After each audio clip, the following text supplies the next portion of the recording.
मैं कामिनी हूँ। मैंने और धैर्य ने 1 साल की डेटिंग के बाद शादी की। शादी में हमारे कुछ खास दोस्त और पेरेंट्स ही आए थे।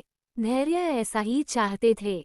वो चाहते थे कि शादी शॉर्ट और सिंपल ही रहे। हम लोग यहाँ बड़े शहर में काम करते हैं। धैर्य के माता पिता गांव में ही रहते हैं। धैर्य कभी ज्यादा गांव नहीं जाते। जब कभी मम्मी पापा को मिलना होता है तो वो हमें शहर में आकर ही मिल लेते हैं। हमने एक छोटा सा घर भी यहाँ अभी ले लिया है। शादी के चलते मैंने अभी नौकरी छोड़ रखी है। हमारा घर रोड के साइड में ही है। खिड़कियों से रोड दिखाई देती है। हमारे किचन की खिड़की से भी रोड दिखाई देती है। धैर्य का ऑफिस का टाइम सुबह 9 बजे का है। सुबह में धैर्य के लिए खाना बनाती हूँ। अभी कुछ दिन से मुझे खिड़की के बाहर एक लड़की दिखाई देती है। पता नहीं क्या देखती है। आज फिर मेरी नज़र खिड़की के बाहर गई। रोड की दूसरी तरफ कोई लड़की, ज्यादा उम्र की नहीं थी, 26 की होगी, हमारे घर की तरफ आज फिर से देख रही थी। पहले दिन मैंने सोचा कि कोई होगी, लेकिन वो 3-4 दिन लगातार आती मुझे दिखाई दे रही थी।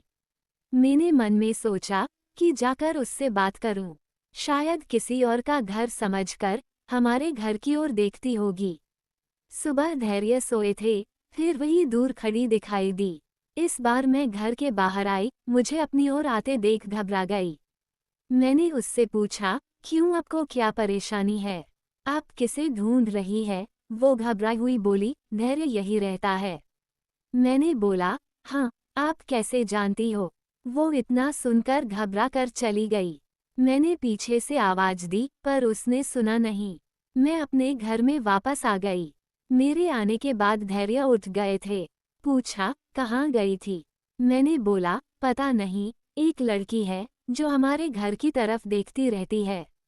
मैंने जब जाकर उसे पूछा तो वो तुम्हारा नाम भी जानती है। तुम किसी गोरी सुंदर लड़की को जानते हो? धैर्य ये सुनकर भड़क गया। बोला, पागल हो गई हो क्या? कोई भी बोलेगा तो मान लोगी। लेकिन ये सुनने के बाद धैर्य के चेहरे के रंग जरूर उड़ गया था। मेरे भी दिमाग में कुछ कुछ चलने लगा। धैर्य जब शाम को आए तब मैंने इस विषय में कोई बात नहीं की। अगले दिन सुबह उठी तो धैर्य पहले से उठ चुके थे। किचन की खिड़की लगी हुई थी, बड़ी मुश्किल से खोलने पर खुलती है। मैं कोशिश कर रही थी, लेकिन ऊपर वाली कुंडी मुझसे नहीं खुली। मैं हमेशा नीचे की कुंडी में खिड़की लगाती, लेकिन आज खिड़की के ऊपर वाली कुंडी भी लगी हुई थी। मैंने जैसे ही खिड़की खोली तो मैं देखकर हैरान रह गई। धैर्य उस लड़की के पास जाकर बात कर रहे थे। वो उस पर चिल्ला रहे थे और गुस्सा हो रहे थे। लड़की रो रही थी और धैर्य ने उसे उंगली दिखाकर जाने को कहा। ये सब देखकर मैंने खिड़की बंद कर दी ताकि धैर्य को लगे नहीं कि मैंने ऐसा देखा है।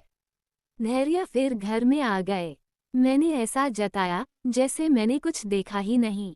अब मुझे ना जाने कैसे कैसे ख्याल आने लगे। धैर्य मुझसे क्या छुपा रहे हैं? मैंने धैर्य से शादी करके कोई गलती तो नहीं की। वो लड़की कौन है? धैर्य उस पर इतना गुस्सा क्यों हो रहे थे? धैर्य के जाने के बाद मैंने धैर्य के सारे दोस्तों को, जिन्हें मैं जानती हूँ, तो उन्हें फ़ोन किया। लेकिन किसी को उस लड़की के बारे में नहीं पता। मेरी समझ में नहीं आ रहा था कि ये क्या हो रहा है। मैं धैर्य से पूछना चाहती थी, लेकिन मुझे पता था कि वो झूठ ही बोलेंगे। उसके बाद मैंने उस लड़की को घर के आसपास नहीं देखा। यही सब सोचते सोचते मेरी तबीयत बिगड़ने लगी। धैर्य मुझसे बोलता था कि क्या हुआ, अपना ख्याल रखो, डॉक्टर के पास जाओ। लेकिन अब मुझे उसकी बातें बिल्कुल अच्छी नहीं लग रही थी। एक दिन जब मेरी हालत ज़्यादा खराब हुई तो मैं ऑटो लेकर पास के बड़े अस्पताल में गई। डॉक्टर से अपनी दवाई लेने के बाद मैं अस्पताल के पार्क में बैठी थी। अस्पताल में मुझे वह लड़की खुद दिखाई थी। उसे देखते ही जैसे मेरी बीमारी पता नहीं कहाँ भाग कर चली गई। मैं उसके पास तेज चलकर गई, उसका हाथ पकड़ लिया और उससे बोला कि तूने मेरी जिंदगी में उथल-पुथल मचा दिया है। बोल, उस दिन क्या बात कर रहा था धैर्य तुझसे? क्या रिश्ता है तेरा मेरे पति से? फिर उसने मुझे जो बताया वो सुनकर मुझे लगा कि मेरा पति ऐसा है उसने इतनी बड़ी बात मुझसे छुपाई। शाम को जब धैर्य घर आए तब उस लड़की को अपने घर में देखकर चौंक गए। मैं भी उसके पास ही बैठी थी। धैर्य उसकी तरफ देखकर बोले कि अच्छा, तो तूने इसे सब बता दिया है। मना किया था ना, दूर रहना मेरी फैमिली से। मैंने बोला, धैर्य शर्म करो, तुम इतने कठोर हो कि अपनी सगी बहन की मदद नहीं कर रहे हो। वो लड़की तान्या थी, धैर्य की सगी बहन। उसने अपने पसंद के लड़के से शादी कर ली थी, इसलिए धैर्य और उसके परिवार ने उससे सारे रिश्ते नाते तोड़ दिए थे। धैर्य ने कहा कि मेरी कोई बहन नहीं है। मैंने कहा, इसका पति अस्पताल में है, उसे रूपों की जरूरत है। बहन नहीं तो इंसानियत के नाते तुम्हें इसकी मदद करनी थी। और अपनी पसंद की लड़की से शादी तो तुमने भी की है, फिर जो नियम उसके लिए है वो तुम्हारे लिए क्यों नहीं? मुझे पता होता तुम ऐसी सोच रखते हो तो मैं तुमसे कभी शादी नहीं करती। जिसकी बहन के आंसू नहीं पिघला सके, उस आदमी के सीने में दिल नहीं हो सकता। इतना कहकर मैंने अंदर से अपने सारे गहने लिए और तान्या के साथ जाने लगी। हमें जाते देख धैर्य फुट फुट कर रोने लगी, तान्या भी उन्हें देखकर रोने लगी।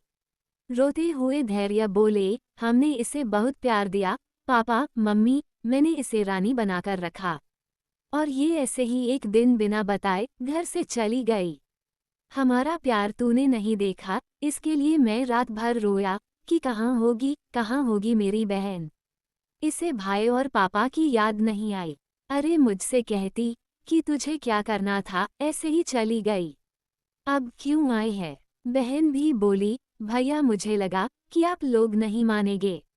उन दोनों भाई बहन को रोते देख मेरी आंखें भी भर आए, पर आंसू के साथ जैसे सारे गिले शिकवे खत्म हो गए।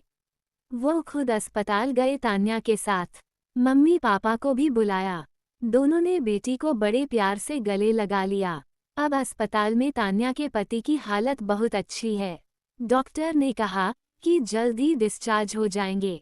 धैर्य की आंखों में मुझे एक अलग सा सुकून देखने को मिला। धैर्य ने कहा, कहाँ है तान्या? अब कुछ करेगी तो माफ नहीं करूँगा। हमेशा मेरी बहन रहना, जो भी है मुझे बताना।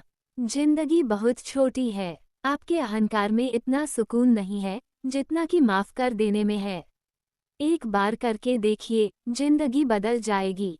दोस्तों, उम्मीद करती हूँ कि आपको हमारी कहानी पसंद आई हो, तो वीडियो को लाइक करें। आप चाहे तो इस कहानी को सुपर थैंक्स दे सकते हैं। चैनल पर नए हैं तो सब्सक्राइब करें और हाँ, नोटिफिकेशन बेल को जरूर दबाएं ताकि अगली अपडेट सबसे पहले आपको मिले।